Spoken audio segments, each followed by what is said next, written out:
Something you talked about yesterday morning. Now, who remembers what you talked about yesterday morning? Daniel, what did you talk about? We talked about like types of bullying, like cyberbullying. Types of bullying and cyberbullying. Okay.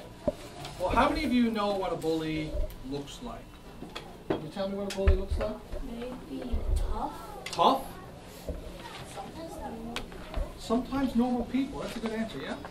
Sometimes they can be like for instance, cyberbullying. You could have classes.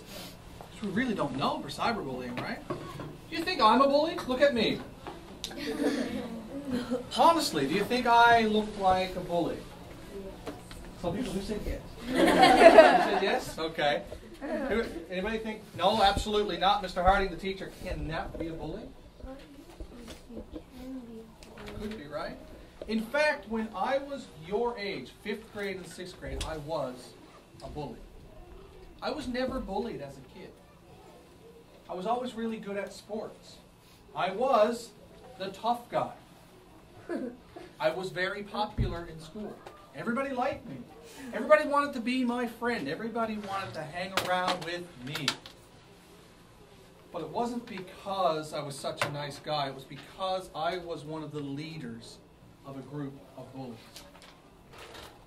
When I was in 5th, 6th, 7th grade, those 3 years, and even for a little bit of 8th grade, I made bad choices. I made a choice to pick on one particular girl. This girl lived in my hometown. Now, where I'm from, there are more children in this room than in my entire hometown.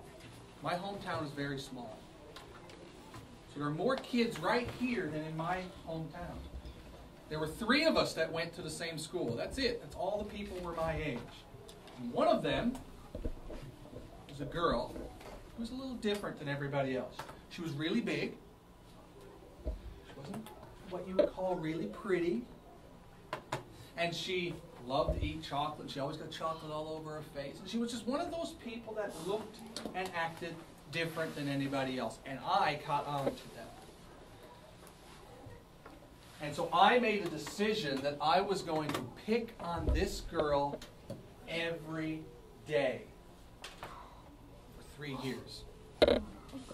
For 3 years on a 40-minute bus ride, I did things to this girl that nobody ever deserves to have done to them. And I was the leader of it. I would go over to my friends and say, hey, throw something at her. Come on, you can throw something at her. And my friends would listen. Because they wanted to be friends with me, and they knew that if I didn't do this, you won't be my friend anymore. And tomorrow I'm going to bully you. I did so many horrible things to this girl that when I think about it, it almost makes me want to cry. And I'm not joking. It's been about 15 years. And the things I did when I was 5th grade and 6th grade and 7th grade still hurts me right here. Sometimes I'm in my bed and I can't stop thinking about what I did. I can't get it out of my mind. I can't get it out of my heart. No amount of prayer, no amount of asking God for forgiveness can take the pain that I feel from what I did to this girl away.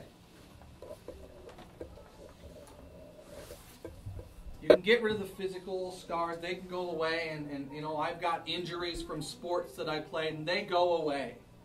But this pain that I feel right here from the hurt that I give to that girl, it's still there.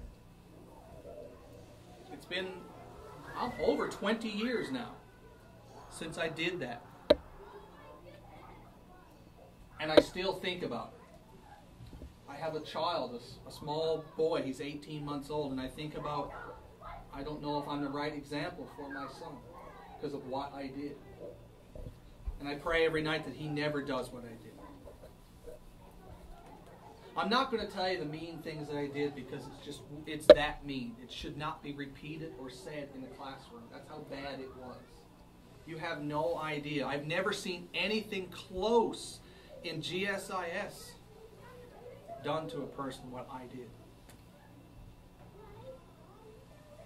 It was bad enough that this girl would spend The full 45 minutes going to school, crying, and the full 45 minutes coming home from school, crying. That was what me and my friends did.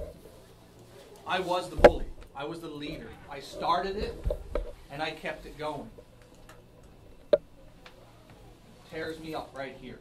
It hurts in my heart that I did that. And I can't change it. I can never go back and fix that. I can never go back and take the 3 years that I made this girl's life miserable. I can't fix it.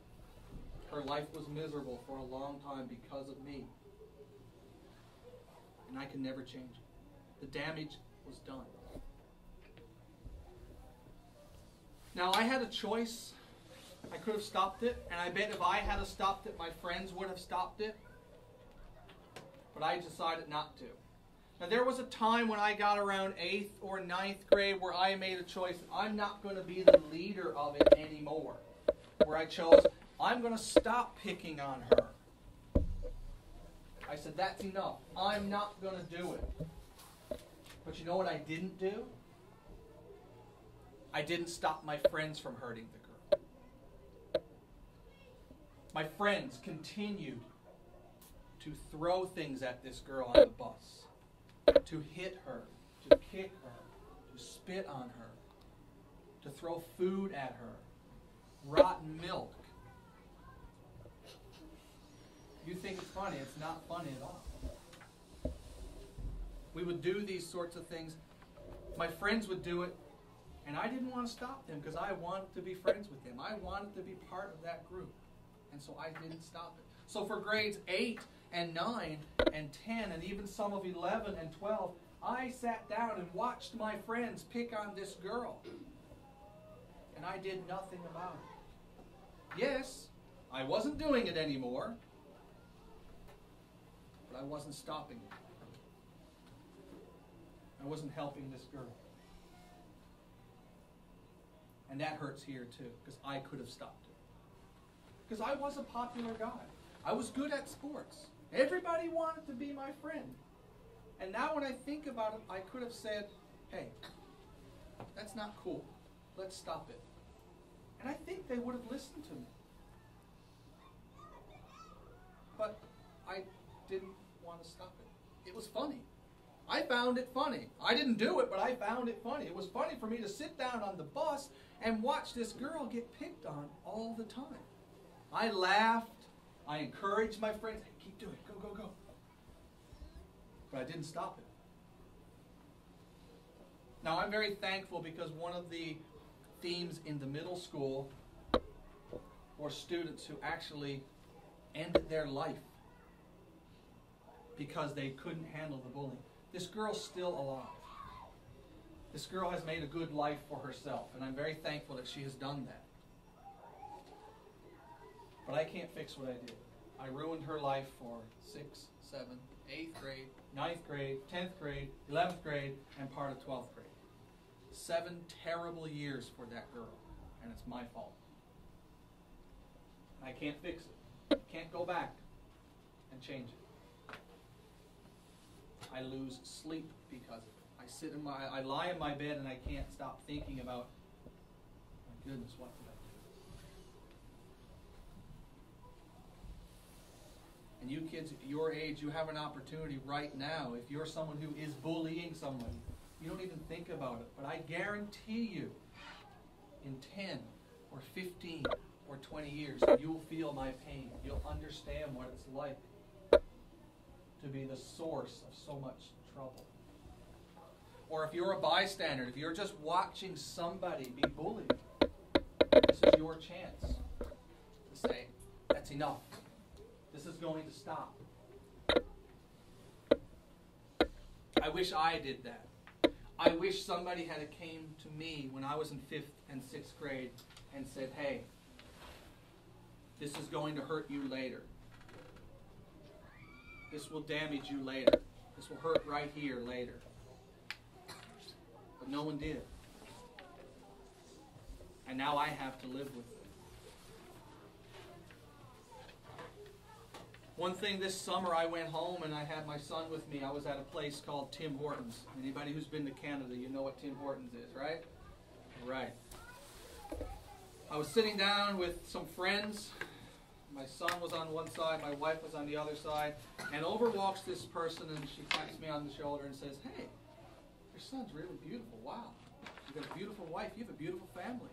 I heard you're working in Korea. It must be amazing."